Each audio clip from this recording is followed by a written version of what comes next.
Shalom, everybody. Welcome to this week's journey through Torah. As we go through the cycles, we start to see it really is relevant for our lives. Yahweh really knew what he was doing when he gave us his word. And understand that when he was doing so, he gave us his word for us to learn his character, to learn his ways, to learn what he desires for us. He said these are paths of life, paths of blessing, ways that he desires for us to live. And so as we walk in his ways, there is a walking with him in relationship that goes with that. We talked about redemption, we talked about being redeemed, but now we're learning how to walk in his ways. We're learning about this relationship and covenant that Yahweh has called us into. And tisa is a parsha that's really packed full of a lot of different things that we could talk about. We could talk about the census, the half shekel. We could talk about the golden calf. We could talk about Moshe and the cleft of the rock. We could talk about the attributes of Yahweh, the different characters of Yahweh. And traditionally, it's reckoned as 13 different attributes of Yahweh that he reveals himself to Moshe. There's a lot we can get into in this parsha. But where I want to focus today is Moshe and his intercession for the people of Israel. And we're going to have to kind of severely cut to the chase so that we can continue on. The story, go back and as you read through the Parsha, you find we are at Mount Sinai, we're in the wilderness, and the people of Israel have been brought out of Mitzrayim, and here they are, they're at the foot of the mountain, hearing his voice, hearing his words. And the people said, all that Yahweh has said, we will do, we will be obedient. And Moshe goes back up to the mountain to continue to hear the voice of Yahweh. Because you remember, the people said, we can't bear to hear the voice of Yah anymore. Moshe, you go talk to Yahweh, find out what he says, and you tell us, and then we'll listen to you, right? So Moshe goes up on the mountain, and then we find the people of Israel start getting restless. Well, it's been 40 days. We don't know what's happened to Moses, right? How quickly we forget, how quickly we lose sight, quite literally, of what is important. They didn't have to see Moses literally right there to know that Yahweh was still leading them. I mean, were they following Moshe? Were they following Yahweh? They were following Yahweh, and they still saw the cloud. They still saw the smoke. They still knew that his presence was there on Sinai, and yet they still doubted. They're like, okay, well, is we don't know what's happened to Moses, so Aaron, make us gods to go before us, right? And so, the story, Aaron says, no, I didn't make the calf. I threw these things in the fire, and out came this calf. And wow, not getting into that today, but Moshe takes it upon himself to intercede for the people of Israel. There were those who I'm sure were unrepentant in that time. And we read because of the idolatry, which is equated with adultery. We know that at Mount Sinai, Yahweh was proclaiming, this is his bride, this is his people. And this was a betrothal ceremony that was happening at the mountain with the contract, the ketubah, the writing contract, the oaths, the blessings, the covenant. I mean, all these things are different parts of a marriage. And so he was betrothing his bride here. And then in the midst of all this going on, his bride starts searching for another husband, so to speak, a golden calf. So idolatry is equated with adultery. And many people lost their lives that day, right? Because Moshe says, who is going to stand up for Yahweh? And the Levites stood up. And then all those who were involved in the sin of the golden calf, all those who were involved in worshiping this golden calf, they died that day. And we read it was about 3,000, which not fully getting into that right now. But as you read through the story, you see that all Israel was given the test for the unfaithful bride that we find in the book of Numbers.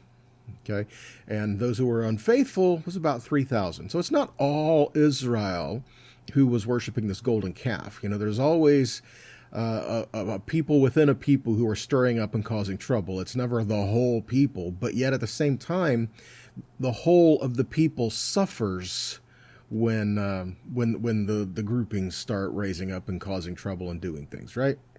So anyway, Moshe goes and he goes to intercede with Yahweh. Okay, and let's pick up there in Exodus 32, verse 32 to 34. Says, "Now if you will just forgive their sin, but if you won't, then I beg you, blot me out of your book which you have written." And Adonai answered Moshe, "Those who have sinned against me are the ones I will blot out from my book. Now go and lead the people to the place that I told you about. My angel will go ahead of you. Nevertheless, the time for punishment will come, and then I will punish them for their sin." So we see here that Moshe is interceding. He says, please, forgive your people. He's asking for forgiveness. And we know that, like I said, some didn't repent and they had suffered for that. But then there were others who I believe were waiting to see and what needed to happen. What was the right thing to do from this point forward, right? And Moshe is saying, please forgive your people. And Yahweh is saying, I'm not going to go with you into the land. You continue to lead them in. And this was actually an act of mercy, in my opinion, because if the people are going to continue to be involved in idolatry with Yahweh right there with them, they wouldn't be able to stand as well. Okay, and Yahweh is saying the people need to learn to do this before I can fully have that relationship and be with them. Okay, so Moshe again is interceding, and there's this conversation that's going on. Let's look at Exodus 33:15.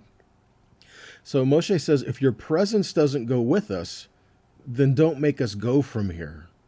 And Adonai said to Moshe, "I will also do what you have asked me to do, because you have found grace in my sight, and I know you by name." That's a beautiful thing. And again, understand the intercession or the prayers of one person can make a big difference. Here Moshe is saying, if you don't go with us, then don't lead us from this place at all. We don't want to go if you don't come with us, which is quite an important statement, isn't it? And I think we all need to come to that place in our life where we're saying, Yahweh, wherever I'm supposed to go, I don't want to go if you're not with me in it, right? And then we need to have that discernment to follow him wherever he is leading, because we don't want to go where he isn't. But then he says that I have done as you have said, and you have found grace in my sight. Wow. To be in that relationship with Yahweh that Moshe was, this intimacy in this relationship, Yahweh said, I will do as you have asked, because we have this relationship, because I am extending my grace to you, and because you are asking for it. And I know you by name. That's an amazing thing. I know you by name. That's relationship. That's literally walking in this place of covenant with him. He hears you. He knows you intimately, personally.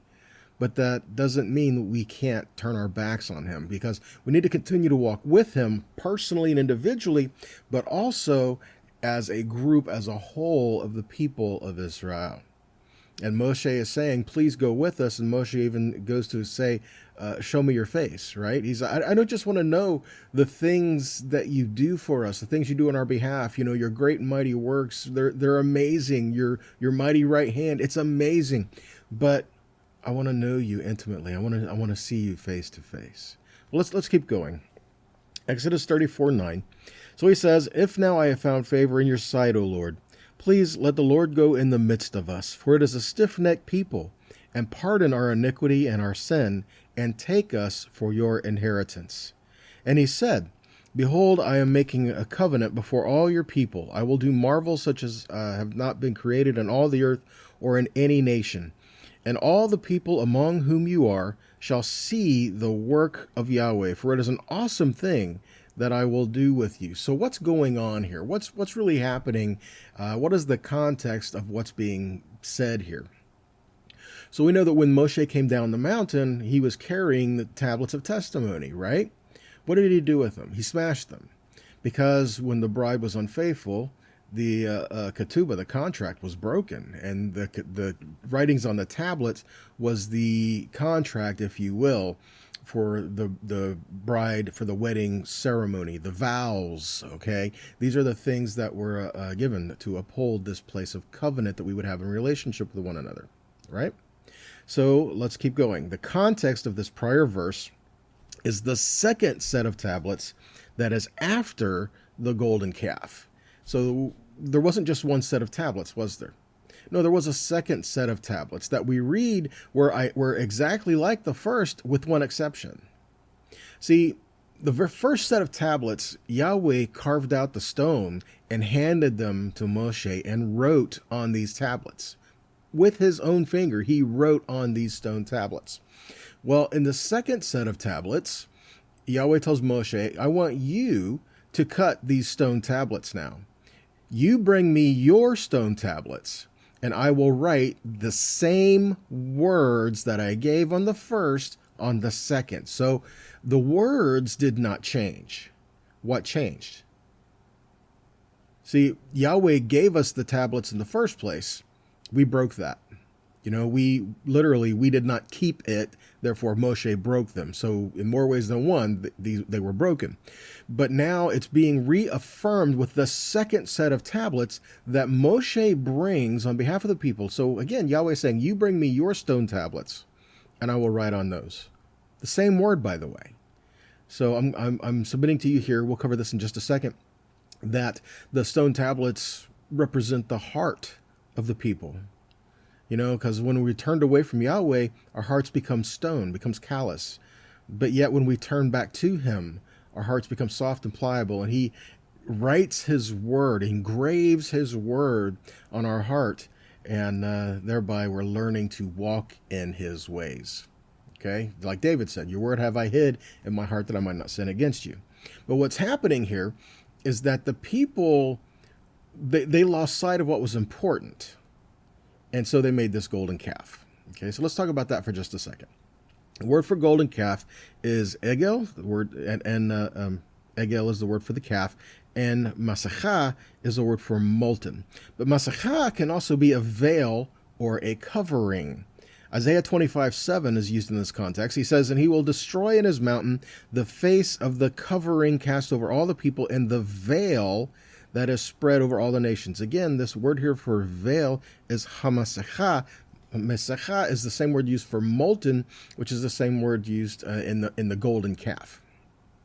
This idea is that it's a veil of something. It's something that is covering over. So the people, they lost sight of Yahweh and Moshe and lost sight of what was important. That's why Scripture says we're not led by what we see, right? Walk by faith, not by sight.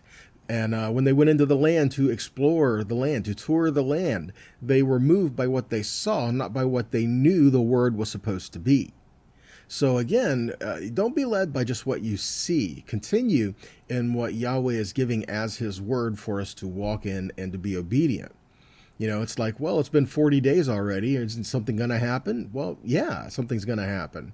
You need to continue to prepare yourself and continue to do the last things that he had told you to do. I mean, they were given the instructions for the tabernacle. They were being told on how this was going to play out. He told them, I'm going to give you my word and walk in these ways. And they said, all that Yahweh has said, we will do. We will be obedient. Na'aseh v'nishma, right? We will do and we will hear and be obedient. And then soon as it's out of sight, it's like out of sight, out of mind. And then they started doing this golden calf. Ephraim Frank says something pretty neat about this. He says, here the backsliding Israelites who were so desperate to see with their eyes, get it? They were trying to see with their eyes. They couldn't see Moshe, so they wanted something that they could see. So what happens is they actually suffer a loss of sight as they are blindfolded by a masacha, by a veil of their own making. In other words, they were so driven and so desired to have something they could see right in front of them that they fabricated it instead of just listening to what Yahweh is wanting to do. You ever want something so bad that you see something not really the way you should? You see what you want to see, or you hear what you want to hear. When we're in experiences, we kind of filter what we are seeing and hearing and experiencing through either what we want to see and hear and experience, or based on our past experiences as well, right? So Yahweh gave these tablets to Moshe because he broke the ketubah of the covenant. Now Yahweh says, you bring me your tablets and I will write on those. I will write on your tablets. Okay? So here, I want to get to a time commentary. It's pretty interesting here. Yahweh says to bring me your tablets and I will write on those. And it's Exodus 31:18 where it says he finished, because it says he gave to Moses when he had finished speaking with him on Mount Sinai the 2 tablets of the testimony, tablets of stone written with the finger of God. So this is what I want to address. It says when he had finished speaking to him, he gave him back these tablets. And like I said, I'm going to share with you from the Etz Chaim Torah and commentary based on Exodus 31:18. And so it says, and he had finished. Okay, this word and finish is what I'm going to read a commentary on. So the Midrash notes the similarity of the Hebrew for he finished, kalato, and his bride, and the word for his bride, kalato, suggesting that when Moses received the Torah, he was as joyous as a bridegroom on his wedding day. The metaphor of giving the Torah as a solemnizing a marriage between God and the Jewish people, with the Torah serving as the marriage document, the ketubah, occurs frequently in the Midrash. So does the metaphor of Israel's disobedience being like a marital infidelity rather than simply the breaking of a law. So again, here's another picture of the bride and his people. Okay, it's just another similarity in there, because it says, and he finished speaking to him, kaloto, and the word for his bride, kalato, spelled exactly the same way. Pronunciation is different. Again, we're talking about context and how these words are given together. Okay, and again, let's take a look at this. 2 Corinthians 3:3. For as much as you are manifestly declared to be the epistle of the Messiah ministered by us, written not with ink, but the Spirit of the living God, not in tables of stone, but in what? Fleshy tables of the heart. So we have the comparison of the tablets of stone and the tablet that is your heart. Interesting. Let's take a look at this. Exodus 34:1, where it says the tables, the word is luach. Luach, and it means to listen, or a tablet, and that could be stone, wood, or metal, board, plate, whatever it is, but it's a tablet of some sort. And luach is also the same word for calendar. So here is this. The tablets of our heart with the word written on them should follow Yahweh's appointment book. It should follow his appointments. You ever set a date night, with your spouse? Do you ever set a date night? Yahweh has set dates for us to be with him and to spend time with him and to continue to develop that relationship that we have with him. And these are these things that we learn as we continue to go on. He's writing on your heart his word. He's not changing his word. He's not changing who he is, but he is changing who you are. He knows you by name, and he's calling you into a place of covenant with him. Okay, Proverbs 7:1-3 says, my son, keep my words and lay up my commandments with you. Keep my commandments and live, and my law as the apple of your eye. Bind them upon your fingers and write them on the table or the tablet of your heart. See that? So again, we have the idea that the heart, something's going to be written on your heart. Let's make sure that it is a word from Yahweh, his word that is profitable for us, that we bring our tablets to him. Let him write on them. We're not trying to write our own story. We're letting Yahweh write our story, and we're walking with him in that, right? So Exodus 34, we see the second set of tablets. So Yahweh says to Moshe, so cut 2 tablets of stone like the first, and I will write on these tablets, your heart, the words that were in the first tablets which you broke. So it says, I will write on these tablets. A word for write is kotev, past being katav. Katav literally means to engrave. Okay, it means to. So how does writing mean engrave? Well, understand, to write in a tablet of stone, you're not just putting ink on a feather, on a quill, or on a whatever, and just trying to write. No, you are literally engraving into the stone. And so when you're engraving into the stone, you are removing from the stone the things that you don't want to be there, so it reveals the word. And the same thing with us. When we are coming to Yahweh and he writes his word on our heart, he's pulling the things out that he doesn't want to be there. And what is left is his word and a heart that is renewed, right? Much like a plant that you prune, a tree that you prune, it's much like that process, because in the process of life, our hearts can get hard. It's just a fact, right? Our hearts can get hard. Our hearts can get cold. Things can happen. And we need to come back to Yahweh, return to him, and let him continue to engrave those words in our heart just a little bit deeper, right? So the words of the covenant, Deuteronomy 9, 10, and 11 says, Yahweh delivered unto me 2 tablets of stone written with the finger of God, and on them was written according to all the words which Yahweh spoke with you in the mountain out of the midst of the fire of the assembly.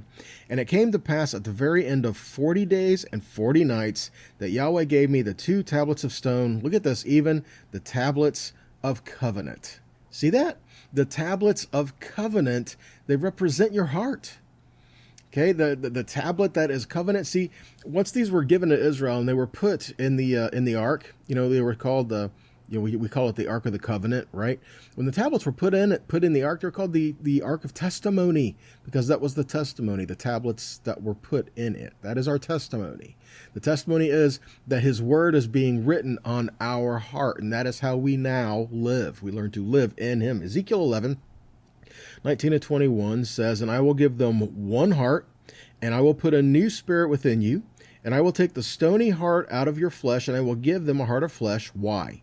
That they may walk in my statutes, keep my ordinances, and do them. And they shall be my people, and I will be their God. Verse 21, But as for them whose heart walks after the heart of their detestable things and their abominations, I will recompense their way upon their own heads, says the Lord God.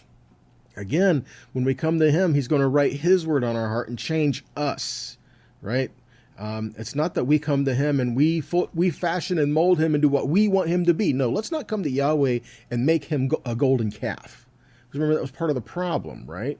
That when they fashioned this golden calf, they said, "This is your Elohim. This is that led you out of Egypt." And then Aaron proclaims, he says, "Tomorrow, let's have a feast to Yahweh here." And what's happening is they are making Yahweh something they can see and fathom right there within them, and they're worshiping the way they want to for him. No, Yahweh is calling us to change. He's calling us to take on his character, to take on his life, not to just say, I serve God, and then to do whatever we want, and have no idea or no desire to walk in his ways. Okay, so let's keep going. Jeremiah 31. Verses 33 and 34 says, This shall be the covenant that I will make with the house of Israel after those days, says Yahweh. I will put my Torah in their inward parts, and I will write it. Yeah, the word is katav. I will write it in their hearts. Then we see this, and I will be their God, and they shall be my people. Verse 34, And they shall teach no more every man his neighbor and every man his brother, saying, Know Yahweh. For they shall all know me, from the least of them to the greatest of them, says Yahweh. For I will forgive their iniquity, and I will remember their sin no more. Look at Isaiah 8.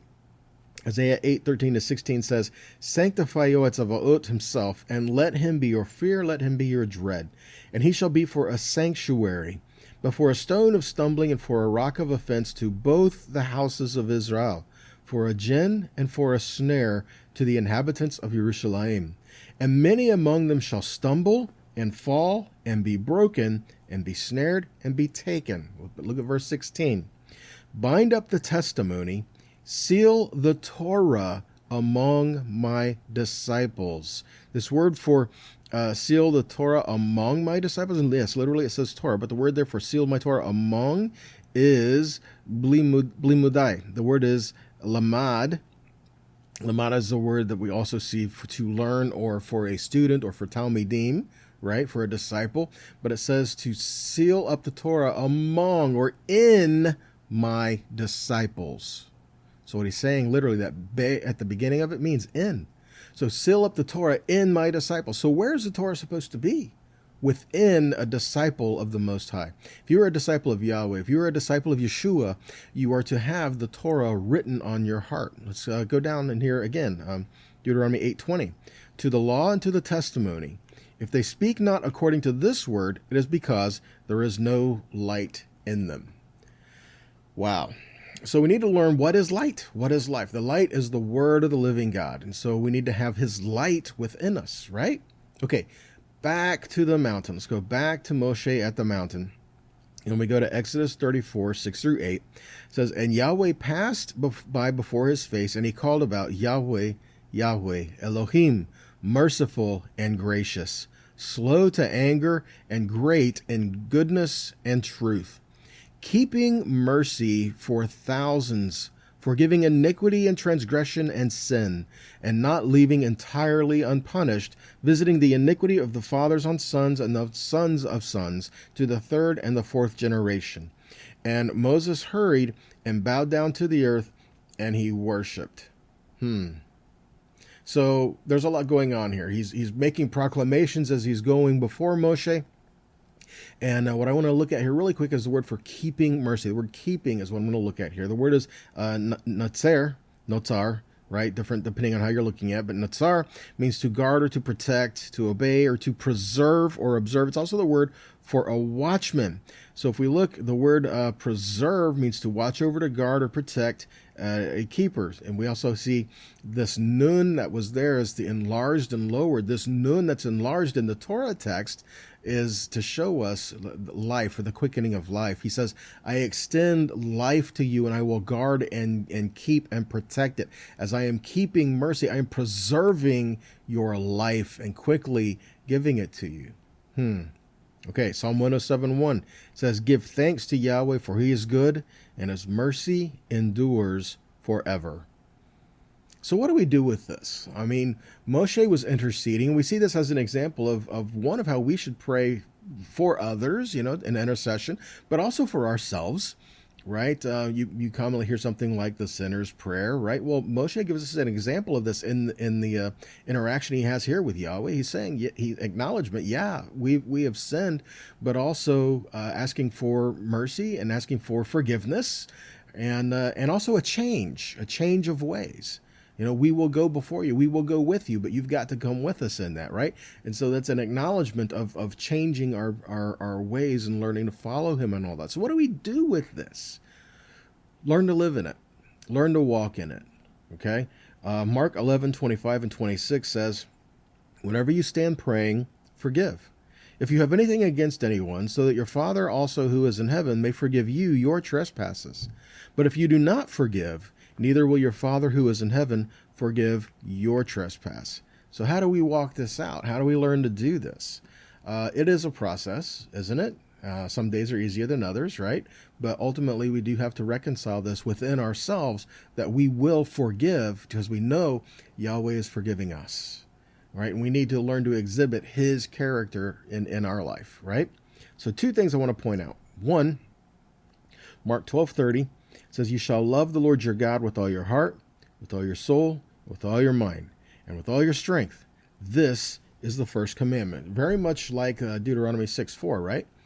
Hear, Israel, the Lord your God, the Lord is one, and you shall love the Lord your God with all your heart, with all your soul, and all your might, right? Could it possibly be Yeshua may have been quoting from Deuteronomy 6? Yeah, quite possibly, right?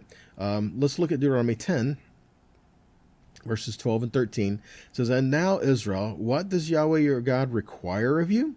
But to fear Yahweh your God, to walk in all his ways, to love him, and to serve Yahweh your God with all your heart and all your soul, to keep the commandments of Yahweh and his statutes, which I command you this day for your good. Micah 6:8 says, He has shown you, O man, what is good and what Yahweh requires of you, but to do justly, love mercy, and walk humbly with your God. Do these two scriptures contradict? No, they're both talking about the same thing, right? So that was the one thing, to love your God. What's the second? Mark 12:31.